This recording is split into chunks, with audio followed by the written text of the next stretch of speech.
talk about the beautiful business of milk today, yeah. I got milk. Let's talk about milk. Oh yeah, baby, let's talk about the beautiful business of milk today.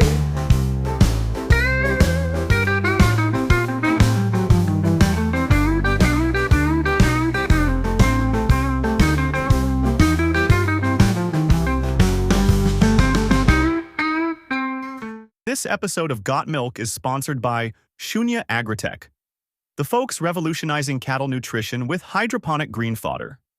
Visit their website at shunya.live for more details or download the Shunya app from Play Store or App Store. All right, so get this. We're diving deep into dairy cows today. Oh, yeah. But not just any cows. We're talking about how heat stress is like messing with their systems. Really? Yeah, and we know this thanks to a 2024 research article that you sent over. It's titled, Effective Heat Stress on Production Performance in Dairy Animals. Oh. So get ready, because we're about to uncover how rising temperatures are throwing their hormones, milk production, and even their blood chemistry totally out of whack. And what's super fascinating is that the study wasn't just done anywhere. Right. These researchers were working in Punjab, Pakistan, which is known for its intense heat and humidity. Yeah, I was reading about that. Yeah. They focus on a breed called Sahiwal cows. Right. And you know what's crazy? Right. These cows are already famous for being able to handle the heat. They're often bred with other breeds to make them more heat resistant. Exactly. So the fact that this study is showing heat stress taking a toll even on these tough cookies is pretty alarming. It makes you wonder what's happening to less heat-tolerant breeds out there. Okay, so before we get into the nitty-gritty, can you give us a quick rundown on how the researchers actually measured heat stress? Sure. I saw something about a temperature-humidity index. Right, the THI. Yeah. Basically, it combines temperature and humidity to give you a single number. That represents how stressful the conditions are for the cows. Got it. They had 4 categories. Okay. Comfortable, mild stress, moderate stress, and you guessed it, plain old stressful. Got it. So like a stressometer for cows. Makes sense. Yeah. But how do they know that the cows were actually feeling the heat, beyond just a number? Well, they got down to the hormonal level, literally. Yeah. They focused on 3 key players, cortisol, progesterone, and luteinizing hormone, or LH for short.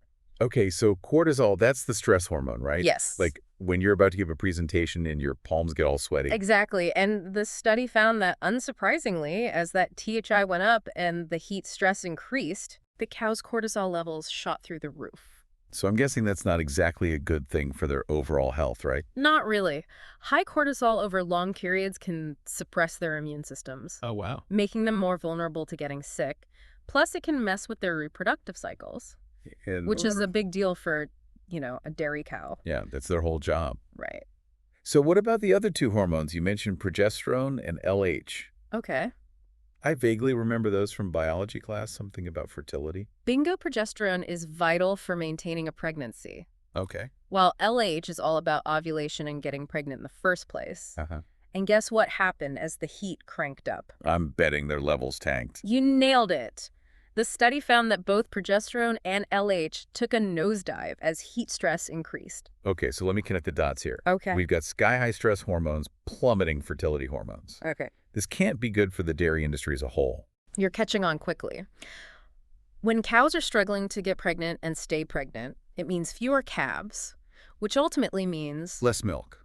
less milk. I mean, it all makes sense, but it's kind of wild to think about how something as simple as heat can have such a huge ripple effect. Right. And we're not even done yet, right? Yep. There was something in the study about their blood changing, too. You're right. The researchers looked at levels of triglycerides, Yeah. which are basically fats in the cow's blood.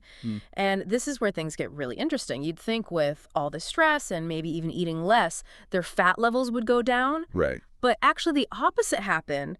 Triglycerides went up as the heat stress increased. Wait, seriously? Yeah. That's totally counterintuitive. I know. Why would their fat levels increase when they're basically baking in the sun? That's the million-dollar question, isn't it? And it really highlights how much we still have to learn about how heat stress impacts a cow's entire system, We know it's missing with their hormones, but what's happening on a deeper level? Right. Are their bodies shifting into some kind of survival mode, storing more fat because they're anticipating tough times ahead? Interesting. Or could it be a sign that their metabolism is changing in ways we don't fully understand yet? Okay. That's a whole other deep dive waiting to happen. Okay, I am officially hooked. Yeah. We've got stressed out cows, hormonal havoc, and a blood fat mystery on our hands. It's exciting. I can't wait to unpack all of this further and figure out what it means for both the cows and us milk-loving humans. Definitely. It really makes you wonder how these findings could impact the future of dairy farming, especially as temperatures continue to rise. Yeah. Imagine what's happening to cows in regions that are already hot or are projected to get even hotter because of climate change. Yeah, it's not looking good, but what can we do about it? Right. This research obviously raises some major concerns, not just for the cow's well-being, but for the whole dairy industry too, Yeah, right? yeah. Less milk means higher prices for us, maybe even shortages. You're absolutely right. This isn't just about keeping cows comfortable. It's about ensuring we have a sustainable source of milk. Yeah. The good news is that there are already a bunch of strategies being explored to help cows beat the heat. Okay. Some are pretty straightforward, like Okay. making sure barns have enough shade and good ventilation. That makes sense. Keep those cows cool and breezy. Right. But I'm guessing there are some more high-tech solutions in the works too, right? Absolutely. Farmers are experimenting with things like cooling systems and misting fans in barns to bring down the temperature, which is kind of like giving the cows their own personal air conditioning. I've also heard about researchers working on breeding programs to develop super heat-tolerant cows. Is that a real possibility? It definitely holds promise, but it's a long game. Right. Breeding for specific traits takes time, and there's always a risk that focusing too much on heat tolerance could backfire. Oh, awesome. Like, what if we end up with super tough cows that produce less milk or are more susceptible to diseases? Interesting. It's a delicate balancing act. So it's not a quick fix. Yeah. But what about things farmers can do right now to help their cows? Yeah. Are there any, simple management tweaks that could make a difference? You bet. For example, adjusting feeding schedules to take advantage of cooler times of day can be surprisingly effective. Okay. Cows tend to eat less when it's sweltering, so offering them feed early in the morning or late in the evening can encourage them to chow down and get those calories in. Smart move. And I'm sure having plenty of fresh, cool water available at all times is essential too, right? Absolutely. Dehydration is a huge problem for cows under heat stress. It can make everything worse and lead to even more serious health problems. Right. But it's not just about the physical environment. Okay. Minimizing stress in general can make a big difference in how well they cope with the heat. Now, hold on. How do you de-stress a cow? Okay. Are we talking cow yoga or meditation retreats? Not quite. But simple things like reducing handling and making sure they have enough space to move around can go a long way. Got it. It's about creating a calmer, more comfortable environment overall. I see. So happy cows, cool cows. Right. But even with all these strategies, heat stress can still sneak up on you, right? Exactly. Which is why being able to spot the early warning signs is so important. Yeah. Farmers need to be on the lookout for things like increased panting or a drop in activity. It's like their way of saying, hey, things are getting a little toasty in here. So it's all about catching it early and taking action before things get out of control. Right. Speaking of which, technology seems like it could play a big role here. Yeah. I've read about sensors that can track a cow's body temperature and activity levels, giving farmers real-time updates on how they're doing. You're spot on. Precision livestock farming is becoming a game changer. Imagine having a system that alerts you the second a cow starts showing signs of heat stress. Wow. You could immediately step in with cooling measures or adjust their environment before the problem escalates. That's amazing. But it sounds like tackling this problem is going to require a much bigger effort than just individual farmers tweaking things here and there. We're talking about the whole dairy industry needing to step up, right? You got it. We need to be thinking bigger picture, like investing in infrastructure improvements. Well, such as More heat-resistant barns, more efficient cooling systems. makes sense. And of course, research into heat-tolerant breeds and better management practices is going to be crucial. So this one research article you helped me unpack has basically opened up a whole new world. It's not just about cows getting a little hot under the collar. It's about the complex interplay of animal welfare, milk production technology, and the sustainability of a whole industry. And it all circles back to us, the consumers. Right. Our choices and demands influence how the dairy industry adapts. Okay, so listener, here's a question for you to ponder. Knowing what we know now, what kind of innovations or solutions come to your mind when you think about the challenge of heat stress on dairy cows? It's a big problem, no doubt, but also a fascinating opportunity to get creative and think outside the box. Yeah. This study has definitely given us a lot to chew on, and it's clear we can't just stick our heads in the sand and hope the problem goes away. Yeah. We need to be proactive, innovative, and maybe even a little bit daring in our approach to finding solutions with the future of dairy farming. And frankly, our delicious cheese and ice cream depends on it. This whole deep dive has really made me think about dairy farming in a whole new light.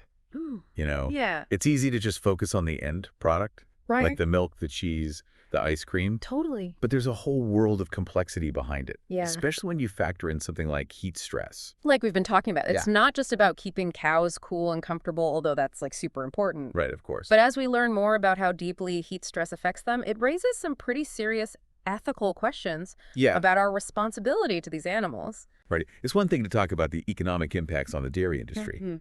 but we can't forget that these are like living, feeling beings. Yeah. They deserve to be treated with care and respect, Yeah. not just seen as like milk-producing machines.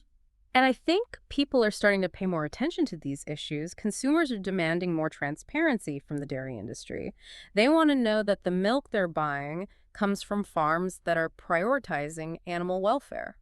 It's not just about coming up with like technical solutions to the problem of heat stress. Right. It's also about a shift in our mindset. Yes. We need to start seeing the well-being of these animals as directly connected to like the sustainability of our food system. Exactly. And that shift needs to happen at every level. Wow. From the people making policies to the folks running the farms to us, the everyday consumers. Yeah. It's about asking ourselves, what kind of food system do we want to support? Right. One that puts profits above everything else, Yeah. or one that recognizes that we're all connected, even to the cows that help provide our food? It's a powerful question, and one I hope you, our listener, are thinking about too, because the choices we make about like what we buy and where we buy it from have a ripple effect on the whole system. Absolutely.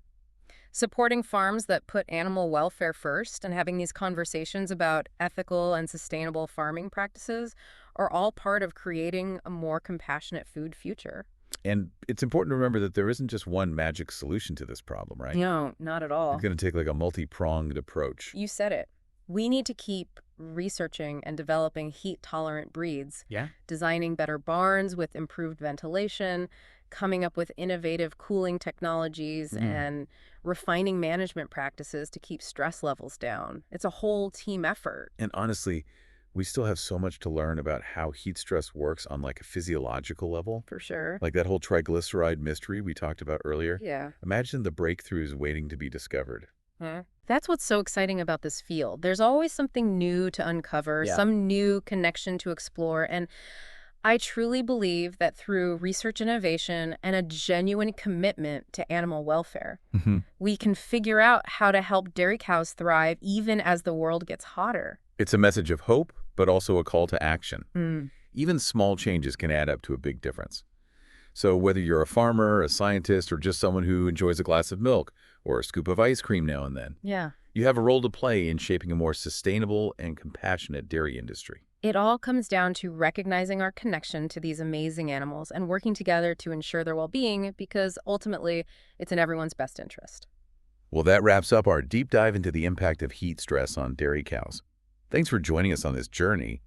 We hope you learned something new and maybe even feel inspired to dig a little deeper on your own. Keep asking those questions and stay curious. And who knows, maybe you'll be the one to discover the next big breakthrough in helping dairy cows beat the heat. Thanks for listening, and we'll catch you on the next deep dive. I got milk.